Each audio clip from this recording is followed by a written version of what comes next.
Passons maintenant à l'exercice 2. Montrer que l'ensemble des solutions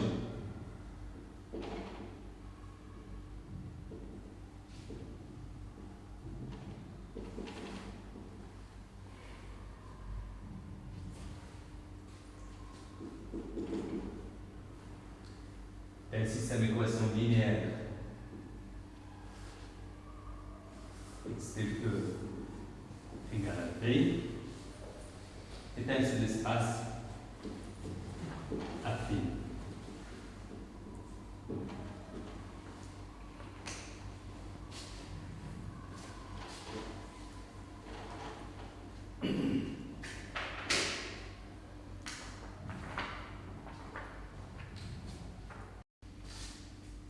Donc, on peut toujours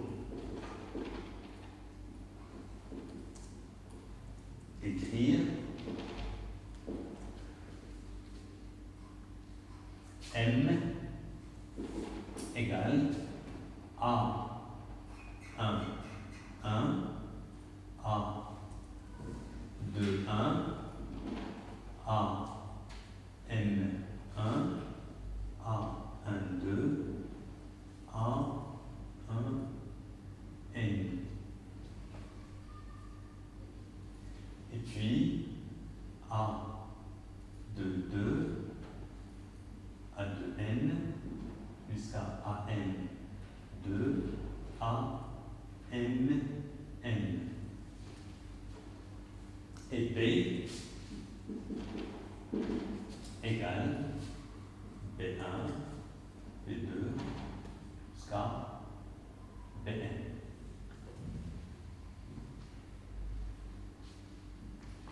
Le système d'équation linéaire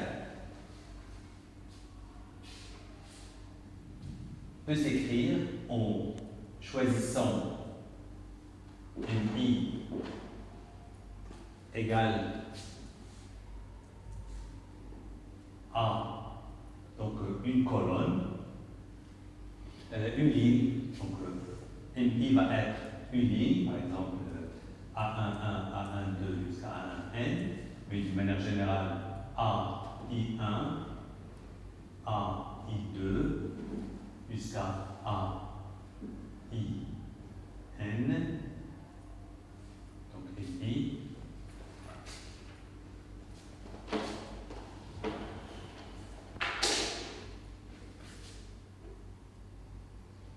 Donc AI1, AI2 jusqu'à AIN. Donc on prend MI, donc un vecteur ligne, mais qu'on écrit en colonne.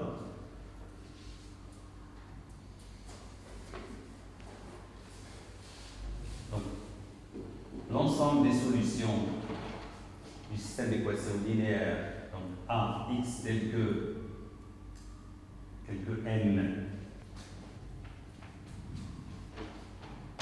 donc AX tel que NX égale à B, c'est la même chose que l'intersection pour I égale à 0 jusqu'à petit m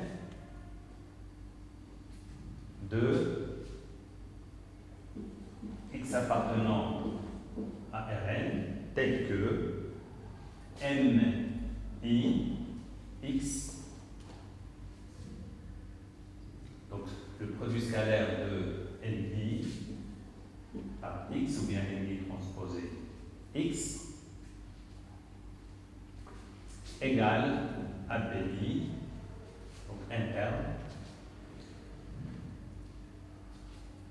Voilà. Or, on sait que pour un i donné, l'ensemble des x appartenant à R tel que MI x égale BI est un hyperplan, donc c'est un sous-espace affine, et donc on a ici A, intersection de sous-espaces affines, donc lui-même un sous-espace affine. Donc A est intersection d'hyperplans qui sont des sous-espaces affines, donc est lui-même un sous-espace affine de Rn. On passe à l'exercice 3. Donc, soit A, un ensemble convexe non vide de Rn, montrer que la couverture affine de A, notée F de A, est égale à la couverture affine de l'intérieur relatif de A.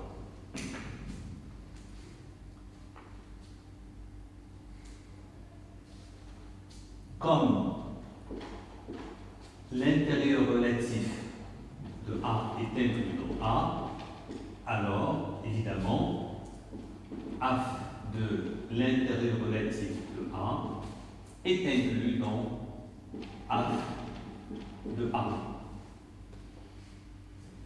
Reste maintenant à montrer, pour un ensemble convexe non vide, l'inverse. Donc, comme A différent de l'ensemble vide, soit A appartenant à l'intérieur de A. Donc, l'intérieur de A est différent de l'ensemble vide parce que on a déjà démontré que l'intérieur relatif de A, c'est A non vide et lui-même non vide. Donc, et là, l'intérieur de A, c'est tout simplement l'intérieur relatif de A, mais en supposant que F de A est à Rn. Donc, soit A appartenant à l'intérieur de A, soit maintenant, on va prendre un x ici, x appartenant à F de A,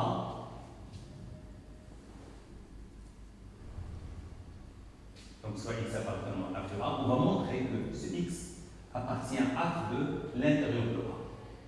Comme x appartient, donc x va s'écrire sigma i égale 1 jusqu'à n plus 1, là c'est la théorie, ou même la dimension de on est dans Rn, donc dimension n, donc l'écriture affine ne va pas dépasser n plus 1 élément. Donc i égale à 1 jusqu'à n plus 1 de alpha i xi avec les alpha i appartenant à R et sigma et alpha i égale 1, i égale 1 jusqu'à n plus 1. Pour chaque xi, et bien sûr les xi, ils sont où? Ils sont dans A, parce que c'est F de A. Donc x est une combinaison affine d'éléments de A. Donc les xi sont dans A. Pour chaque élément, pour chaque xi, pour chaque i égale 1 jusqu'à n plus 1, qu'est-ce qu'on a? On a A xi,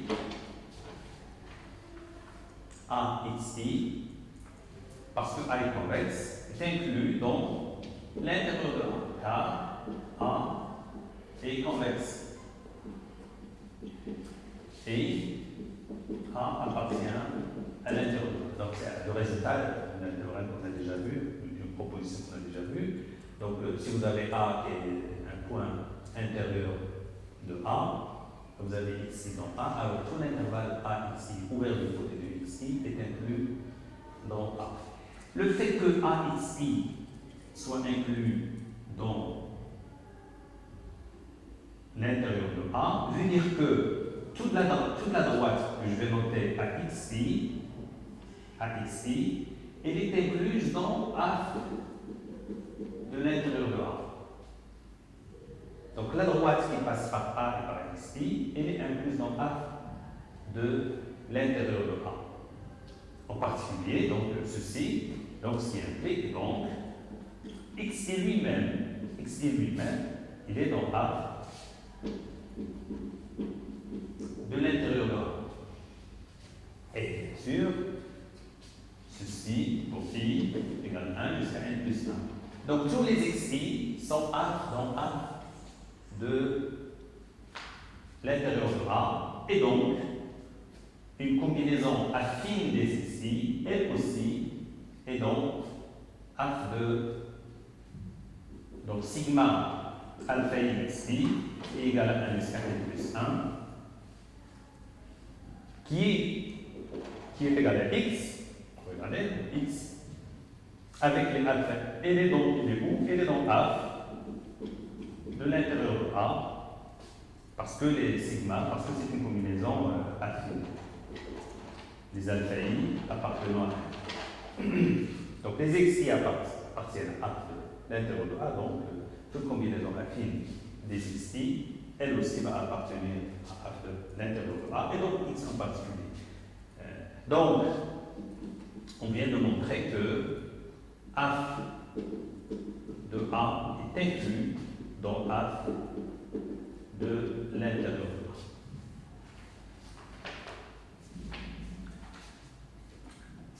Donc, on a égalité. Donc, on a ici égalité, parce que la première inclusion est évidente.